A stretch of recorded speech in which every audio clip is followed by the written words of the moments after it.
நெல்லை கிழக்கு மாவட்ட காங்கிரஸ் தலைவர் ஜெயக்குமார் மர்ம மரணம். திசையன் விலை அருகே கை கால்கள் கட்டப்பட்ட நிலையில் பாதி எரிந்த நிலையில் உடல் கண்டெடுப்பு.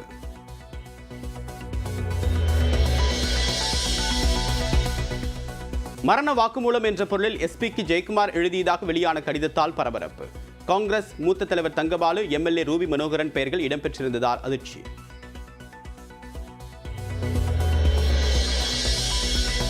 ஜெயக்குமார் மரணம் குறித்து விசாரிக்க 7 தனிப்படைகள் அமைப்பு. உடற்கூராய்வு முடிந்ததால் இன்று உறவினர்களிடம் ஒப்படைக்கப்படுகிறது உடல்.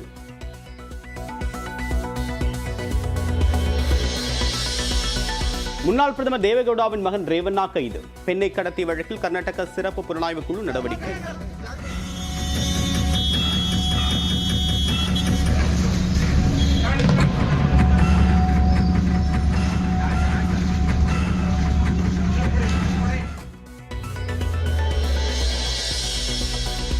ஜம்மு காஷ்மீரின் பூஞ்ச் மாவட்டத்தில் விமானப்படை வீரர்கள் சென்ற வாகனம் மீது தீவிரவாதிகள் தாக்குதல். வீரர் ஒருவர் உயிரிழப்பு, படுகாயமடைந்த 4 பேருக்கு தீவிர சிகிச்சை.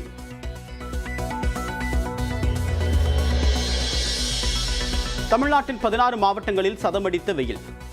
வட உள் மாவட்டங்களில் இன்றும் வெப்ப அலை வீசும் என்று வானிலை ஆய்வு மையம் எச்சரிக்கை.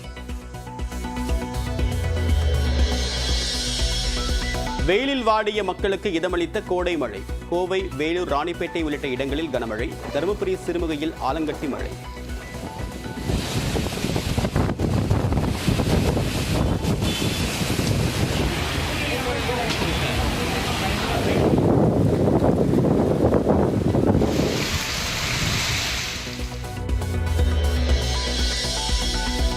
கோவை, தேனி, திண்டுக்கல் உள்ளிட்ட மாவட்டங்களில் வரும் 7 மற்றும் 8 ஆகிய தேதிகளில் கனமழைக்கு வாய்ப்பு. வானிலை ஆய்வு மையம் கணிப்பு.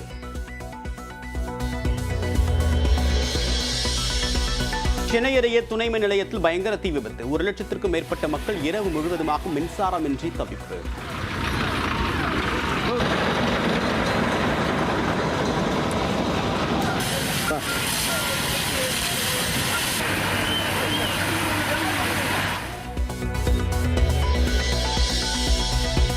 நாடு முழுவதும் இன்று நடைபெறுகிறது நீட் தேர்வு. 24 லட்சத்திற்கும் மேற்பட்டோர் தேர்வு எழுதுவதற்கான ஏற்பாடுகள் தயார்.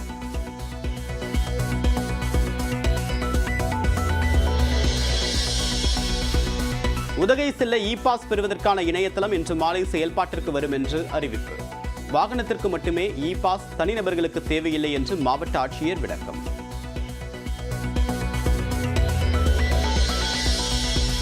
நேர்மையுள்ள நடிகர் விஜய் அரசியலுக்கு வர தகுதியான நபர். கர்நாடக தேர்தல் பரப்புரை களத்தில் நடிகர் சிவராஜ்குமார் நியூஸ் 18க்கு பிரத்யேக பேட்டி. I think for him he has got a good ideology. எனக்கு அந்த அவரோட விஷன் பிடிச்சிருக்கு. ஓகே, அவர் ஸ்பீச்சஸ் பார்த்துருக்கேன். I think he is quite capable and honesty இருக்கிற மாதிரி தோணுது. Heartily और face और honesty இருக்கு, ஒரு பேச்சுல ஒரு honesty இருக்கு. I feel Vijay's ideology is good. மூன்றாவது கட்ட மக்களவைத் தேர்தல் நடைபெறக்கூடிய 95 தொகுதிகளில் இன்றுடன் ஓய்கிறது பரப்புரை. கர்நாடகா, குஜராத், உத்தரப்பிரதேசம் உட்பட 10 மாநிலங்களில் தலைவர்கள் தீவிர வாக்கு சேகரிப்பு.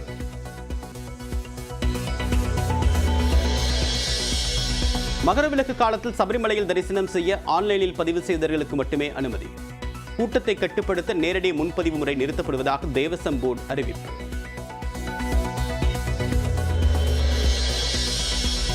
அமெரிக்க நாடுகளிலிருந்து 25 கிலோ தங்கத்தை கடத்தி வந்த ஆப்கானிஸ்தான் தூதரக அதிகாரி. 18 கோடி ரூபாய் மதிப்பான தங்கத்தை பறிமுதல் செய்த மும்பை சுங்கத்துறை அதிகாரிகள்.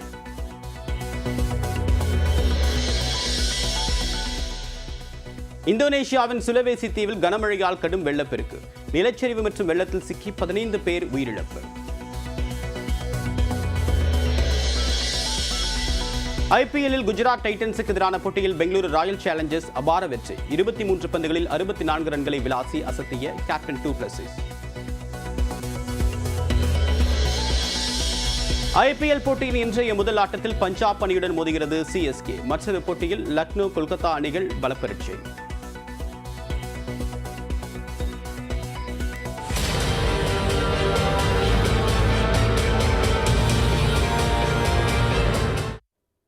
நெல்லை கிழக்கு மாவட்ட காங்கிரஸ் தலைவர் ஜெயக்குமார் கை கால்கள் கட்டப்பட்டு பாதி எரிந்த நிலையில் சடலமாக மீட்கப்பட்டுள்ளார்.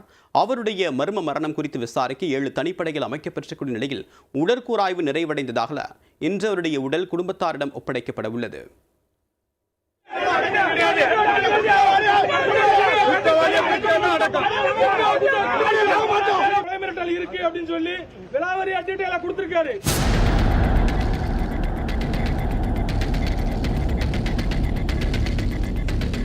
நெல்லை மாவட்டம் திசையன்விளை அருகே உள்ள கரைசுத்து புதூரைச் சேர்ந்தவர் KPK ஜெயக்குமார் தனசிங்.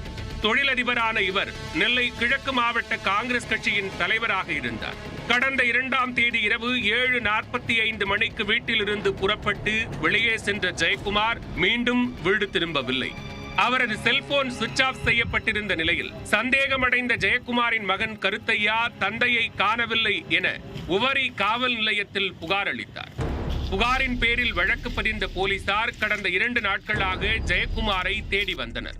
இந்நிலையில்தான் ஜெயக்குமார் தனசிங் தனது வீட்டிலிருந்து 100 மீட்டர் தொலைவில் உள்ள விவசாய தோட்டத்தில் பள்ளத்தில் மர்மமான முறையில் சடலமாக கிடந்தார். கை கால்கள் கட்டப்பட்ட நிலையில் பாதி எரிந்த நிலையில் உடல் கிடந்துள்ளது. அதனை பார்த்து அதிர்ச்சி அடைந்த தோட்ட தொழிலாளி ஜெயக்குமாரின் குடும்பத்தினருக்கு தகவல் கொடுத்தார். தகவல் அறிந்து சென்று போலீசார் சடலத்தை மீட்டு உடற்கூறாய்விற்காக அரசு மருத்துவமனைக்கு அனுப்பி வைத்தனர். பின்னர் வழக்கு பதிவு செய்து கொலையா தற்கொலையா என்ற கோணத்தில் விசாரணையை தொடங்கினர்.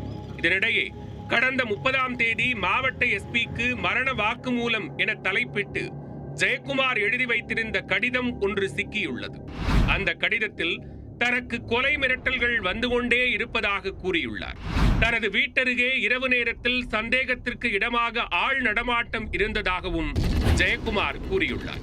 மேலும் பலரால் தனது உயிருக்கு அச்சுறுத்தல் இருப்பதாகவும், குறிப்பாக அரசு ஒப்பந்ததாரராக இருந்த தனக்கு வரவேண்டிய 30 லட்சம் ரூபாய் பணம் கிடைக்கவில்லை என்றும் கூறியுள்ளார். மேலும் காங்கிரஸ் மூத்த தலைவர் KV தங்கபாலு, சட்டமன்ற உறுப்பினர் ரூபி மனோகரன் உள்ளிட்ட சிலரின் பெயர்களையும் அவர் குறிப்பிட்டுள்ளார். இந்நிலையில்தான் காணாமல் போன ஜெயக்குமார் சடலமாக மீட்கப்பட்டிருப்பது பெரும் அதிர்ச்சியை கிளப்பியுள்ளது. சம்பவ இடத்தில் தடயங்களை சேகரித்த போலீசார் தீவிர விசாரணை நடத்தி வருகின்றனர். கை கால்கள் கட்டப்பட்டிருந்ததால் பெரும் சந்தேகம் ஏற்பட்டுள்ளதாகவும், பிரேத பரிசோதனைக்கு பிறகே முழு விவரங்கள் தெரியவரும் என்றும் நெல்லை மாவட்ட SP சிலம்பரசன் தெரிவித்துள்ளார். இல்ல வரல, அவர் இங்கதான் அவரோட ஆபீஸ்ல தான் இருந்தது. நேத்து தான் அவரோட உதவியாளர் நேற்று மாலை தான் வந்து எடுத்து அதுக்கப்புறம் தான் வந்து காவல் நிலையத்தில் புகார் கொடுத்தாங்க. இல்ல இது வரைக்கும் அந்த புகார் அவருக்கு வந்தது. தனிப்படையில் 7 படைகள் அமைச்சிருக்கு. தனிப்படையில் விசாரிச்சுட்டு இருக்காங்க, விசாரணை மேற்கொண்டு இருக்காங்க. விசாரணை மேற்கொண்டு இருக்காங்க. நான் ஃபர்தரா அப்புறம் அப்டேட் பண்றேன். இதனிடையே ஜெயக்குமார் மரணத்திற்கு காரணமானவர்களை விரைந்து கைது செய்ய வேண்டும் என்று குடும்பத்தினர் கோரிக்கை விடுத்துள்ளனர். இந்த கொலைக்கு எங்களுக்கு தீர்வு கிடைக்கணும், இல்லாட்டா நாங்கள் போராட தயாராக இருக்கோம். ஏன்னா இது எங்களுக்கு ஒரு பெரிய இழப்பு. ஒரு கொலை கிடையாது, எந்த காரியத்தை எதிர்த்து நிற்கிறதுக்கு அவருக்கு துணிவு இருக்கு. அதனால இது ஏதோ திட்டமிட்ட செயலுங்கிற மாதிரி தெரியுது. ஜெயக்குமாரின் மர்ம மரணத்தை தொடர்ந்து காங்கிரஸ் கட்சியினர் சாலை மறியலில் ஈடுபட்டனர். ஜெயக்குமார் மரணத்திற்கு நீதி வேண்டும், நீதி வேண்டும், நீதி வேண்டும், ஜெயக்குமார் மரணத்திற்கு நீதி வேண்டும். படுகொலையை கண்டித்தும் குற்றவாளிகளை கைது செய்ய கோரியும் கண்டன முழக்கங்களை எழுப்பினர். தேர்தல் சமயத்தில் காணாமல் போன நெல்லை கிழக்கு மாவட்ட காங்கிரஸ் தலைவர் கை கால்கள் கட்டப்பட்டு பாதி எரிந்த நிலையில் சடலமாக மீட்கப்பட்ட சம்பவம் கதிகலங்க வைத்துள்ளது. இந்நிலையில் காங்கிரஸ் நிர்வாகி ஜெயக்குமாரின் உடலுக்கு நெல்லை அரசு மருத்துவக் கல்லூரி மருத்துவமனையில் முழு வீடியோ பதிவுடன் உடற்கூறாய்வு நடத்தப்பட்டது. மருத்துவ ரீதியான நடைமுறைகள் முடிந்ததை அடுத்து அவருடைய உடல் இன்று குடும்பத்தாரிடம் ஒப்படைக்கப்பட உள்ளது. ஜெயக்குமார் உடலுக்கு தமிழ்நாடு காங்கிரஸ் கமிட்டியின் தலைவர் செல்வ பெருந்தகை உள்ளிட்டோர் நேரில் அஞ்சலி செலுத்த உள்ளனர். இதைத் தொடர்ந்து காலை 10 மணி அளவில் கரைசுத்து புதூரில் உள்ள தேவாலயத்தில் ஜெயக்குமாரின் உடலுக்கு இறுதி அஞ்சலி செலுத்தப்பட்டு அவர்களுக்கு சொந்தமான இடத்தில் உடல் அடக்கம் செய்யப்பட உள்ளது.